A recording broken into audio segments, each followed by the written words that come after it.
आज मी आलो आहे मुंबईचे सगळ्यात प्रसिद्ध असे बाबुलनाथ मंदिराचे दर्शन घेण्यासाठी।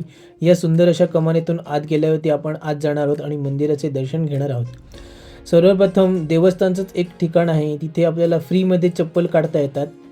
तिथे आपण चप्पल काढायची आणि आपण आत जाणार आहोत। या मंदिरावर जाण्यासाठी साधारण 100 ते 110 पायऱ्या आहेत। या 110 पायऱ्या चढून गेल्यावरती आपण मंदिराजवळ पोहोचतो। हे शिवलिंग बाभळीच्या झाडाखाली एका गुराख्याला दिसले म्हणून ह्या मंदिराचे नाव बाबुलनाथ असे पडले। मंदिर उघडण्याची वेळ सकाळी 5 ते रात्री 10 वाजेपर्यंत आहे। आता आपण मंदिराच्या गर्भगृहात जाणार आहोत आणि बाबुलनाथ शिवपिंडीचे दर्शन घेणार आहोत। या मंदिरातील शिवलिंग आणि मूर्ती 12व्या शतकातील म्हणजेच राजा भीमदेवाच्या काळातील आहेत।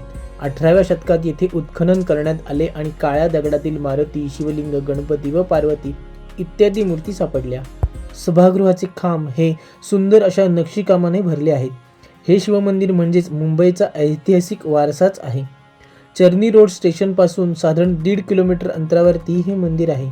मंदिर स्थापत्य कलेच्या नागर शैलीमध्ये बांधलेले हे मंदिर आहे। व्हिडिओ कसा वाटला नक्कीच सांगा। व्हिडिओ आवडल्यास लाईक, शेअर आणि चॅनलला सबस्क्राईब करा। Bye bye.